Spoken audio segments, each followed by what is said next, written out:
Bonjour et bienvenue sur Pascal Airlines, la seule chaîne qui vous fait découvrir le monde depuis le ciel grâce aux images incroyables d'un simulateur de vol. Aujourd'hui, on va aller découvrir le détroit d'Ormuz, à un moment où ce détroit fait la une de l'actualité. Mais pourquoi ce détroit est important et à quoi il ressemble vraiment, on va le découvrir tous ensemble. Pour ça, décollage de Dubaï, ou plus précisément depuis l'aéroport Al Maktoum au sud de la ville. Pour comprendre un peu la zone, on va revenir sur une carte. Voilà d'où on vient de décoller, au sud de Dubaï donc.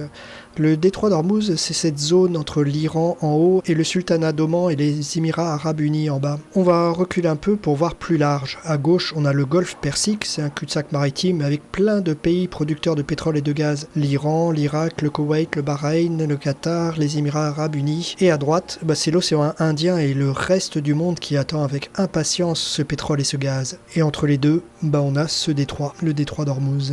On a donc décollé au sud de Dubaï, on voit d'ailleurs là-bas au loin tous les gratte-ciels de cette ville, mais ce qui nous intéresse, c'est devant nous le grand port de Dubaï. En effet, cette ville a d'abord besoin de marchandises, tout ou presque, arrivant par bateau, sauf les touristes qui eux arrivent par avion. Cette ville, c'est aussi une plateforme marchande et ce port sert au trafic global de ces marchandises. Regardez ce porte-conteneur, déjà, il est superbement reproduit sur le simulateur. On devine à côté cette immense zone de conteneurs. Ici, on achète, on vend, on transborde, bref, on fait du commerce. Dans cette route d'Ars, à gauche, on devine des vraquiers, des cargos qui transportent des marchandises en vrac. Et au fond, un terminal pétrolier, malheureusement pas très bien représenté, mais on voit au sol l'image satellite de grandes cuves d'hydrocarbures.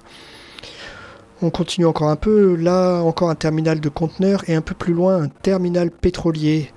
Et regardez là, ce bateau avec ses demi-sphères rouges, c'est un méthanier, un cargo servant à transporter du gaz liquéfié. Alors pourquoi c'est important de voir tout ça ? Parce que ici on est dans le golfe Persique, ça veut dire que tous les bateaux que vous voyez, ils sont passés ou ils passeront par le détroit d'Ormuz. Et ça veut dire aussi que depuis que le détroit est fermé à cause de la guerre entre États-Unis, Israël et Iran, plus un seul bateau ne peut venir ni partir d'ici, tout est bloqué. Ça illustre la situation de tous les autres grands ports de ce golfe Persique. Allez, on va aller voir ça de plus près, ce détroit, et pour ça on va prendre plein nord et longer la côte des Émirats arabes unis. En remontant, on commence par longer la ville de Dubaï avec cette première série de gratte-ciel face aux palmiers, cette gigantesque presqu'île artificielle. Mais là je vous renvoie à ma vidéo sur Dubaï pour mieux découvrir cette ville incroyable. Ici on va que la longer sans la visiter. Ici à gauche dans la mer, le célèbre hôtel Burj Al Arab en forme de voile de bateau, et maintenant à droite la deuxième série de gratte-ciel avec au fond le célèbre Burj Khalifa haut de plus de 800 mètres. Ça y est, on a fait un saut de 100 km vers le nord, le long de la côte, et on arrive à la ville de Ras El Khaimah, le bout des Émirats arabes unis. Là-bas, là où on voit des montagnes, c'est le sultanat d'Oman. Toute la pointe nord qui borde le détroit d'Ormuz appartient à Oman. Voilà, ici, après cette dernière ville, on va traverser la frontière et passer dans ce sultanat. C'est pratique, le simulateur quand même, pas besoin de passeport, de visa ou autre papier.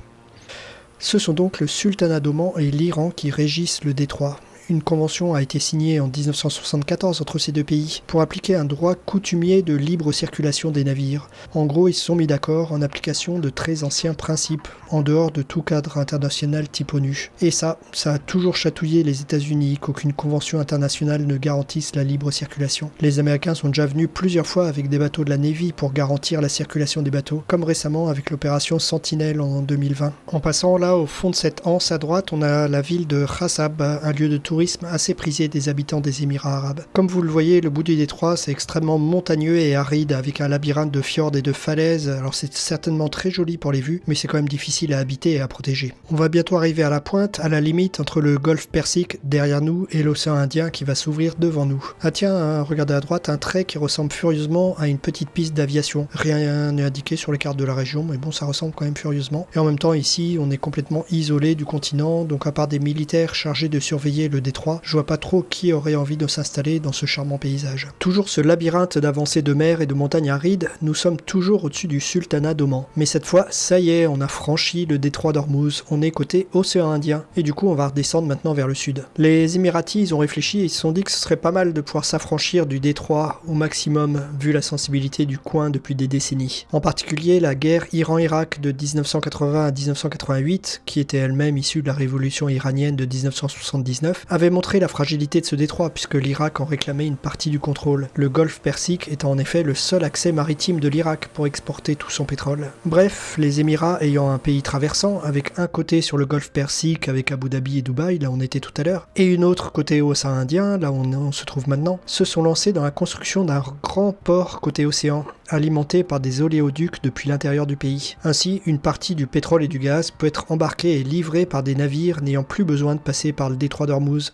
Et oui, futé. Tiens, en parlant de navires, je vois ici toute une série de bateaux au mouillage. Ils attendent certainement la réouverture du détroit pour aller livrer et charger leurs marchandises. Mais en attendant, on peut dire que c'est la perte sèche, si j'ose dire, au milieu de toute cette eau. Le grand port émirati, côté océan Indien, c'est celui de Fujairah. Ici, une première petite partie, mais un peu plus loin, voici ce nouveau port avec toutes les installations.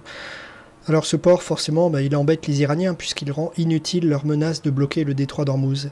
Il a donc été ciblé ces dernières semaines par des drones iraniens, mais heureusement intercepté sans trop de dégâts au sol. Par contre, le simulateur, là comme vous voyez, je sais pas par qui il a été ciblé, mais visiblement il n'a pas appris comment positionner les bateaux hackés. Ah, l'intelligence artificielle, c'est tellement artificiel et pas toujours bien intelligent. Maintenant qu'on a vu comment les Émirats essayent de se prémunir contre le blocage du détroit, on va voir les amis d'en face, à savoir l'Iran, en traversant ce petit bout d'océan Indien, direction nord-est. On a environ 100 km à faire en ligne droite. Bon, je vous épargne le temps réel parce que même à 300 km/h, ça prend un petit moment. Et voici, directement au loin, la côte iranienne. Et encore une fois, vive le simulateur parce que dans la vraie vie, je n'emmènerais pas large d'être comme ça en touriste à survoler la côte iranienne en petit coucou. Ici, la côte iranienne fait un immense arc de cercle vers la gauche puisqu'on est dans le haut du détroit. Côté Iran, la côte est aussi désertique que les voisins du sud, sauf quelques endroits privilégiés comme toute cette zone sombre qu'on voit là devant l'avion. C'est un parc national protégé, le parc Ara Erud Egas, connu pour ses mangroves et ses nombreux oiseaux. Impossible de voir les détails sur ces images, mais j'imagine que ces paysages sont constellés de défenses militaires surveillant les bateaux traversant le détroit. On arrive maintenant en haut du détroit, dans la partie la plus au nord, et là-bas, dans le soleil, on voit une petite île plate. Il s'agit de Hormuz Island,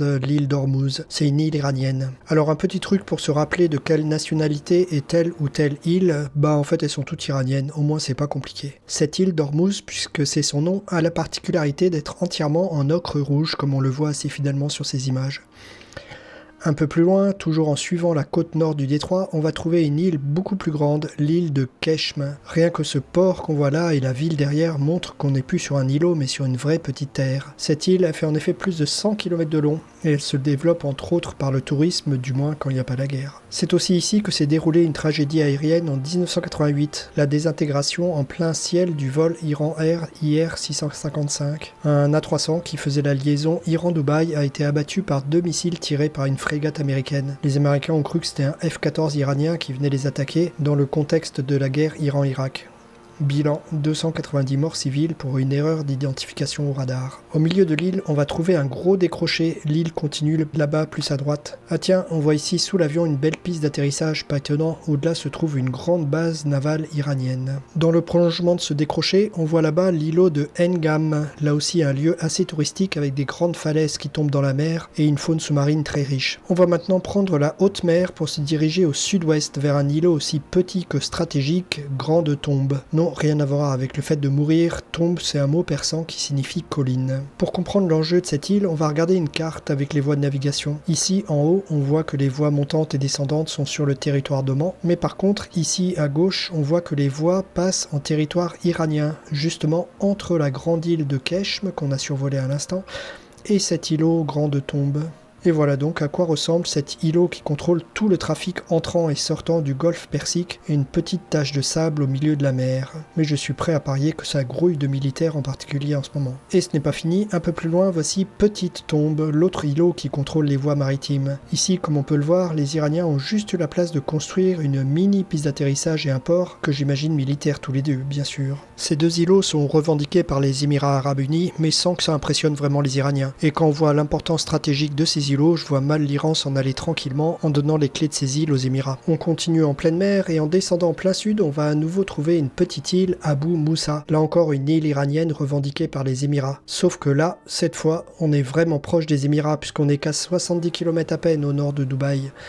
D'ailleurs, sur cette carte, vous voyez que le pointillé entre Émirats et Iran s'interrompt à l'endroit des îles, puisque les deux pays sont en conflit sur cette frontière maritime. Ceux qui ont dessiné la carte ont préféré ne pas prendre de risques et n'ont pas dessiné la frontière. Là encore sur la carte, on voit l'enjeu. La voie sortante du golfe Persique passe entre Petite Tombe et Grande Tombe au-dessus, et Abu Moussa en dessous. Et voici donc à quoi ressemble Abu Moussa vue du ciel, une petite ville avec 2000 habitants, une grande piste d'atterrissage qui occupe la moitié de l'île, le reste étant assez désertique sauf de militaires. Allez, direction plein ouest pour un petit passage au-dessus de la dernière petite île de notre périple, Siri, à ne pas confondre avec D-Siri de nos chers iPhones. Par contre, là, surprise, le simulateur dessine quelques cuves à pétrole géantes, et c'est pas une erreur, cette petite île est le 3e port d'Iran pour l'exportation de pétrole. Son port, qui a l'air un peu rikiki ici, peut en réalité accueillir des pétroliers géants de 330 000 tonnes. Cette île n'est donc plus un îlot militaire défensif comme celle qu'on vient de survoler, mais c'est une véritable base logistique au milieu de la mer. Maintenant, direction sud-est pour revenir à Dubaï pour se poser. En effet, je suis pas forcément très confiant de l'accueil qui nous serait réservé si on atterrissait en territoire iranien. Et si on peut éviter un incident diplomatique, c'est pas plus mal. On arrive sur Dubaï par le nouveau palmier, pas encore habité. Là encore, je l'explique dans mon autre vidéo dédiée à Dubaï. Puis retour à notre aéroport de départ, l'aéroport Al Maktoum. Si vous avez aimé cette vidéo, mettez-moi un pouce bleu, abonnez-vous, recommandez la chaîne à vos connaissances, mettez-moi un commentaire, bref, faites-la connaître. Et surtout, merci d'avoir voyagé avec Pascal Airlines, c'est toujours un plaisir de vous avoir à bord. Et il n'y a qu'ici que vous pouvez survoler en toute sécurité un des endroits les plus chauds de la planète, et je ne parle pas de la température.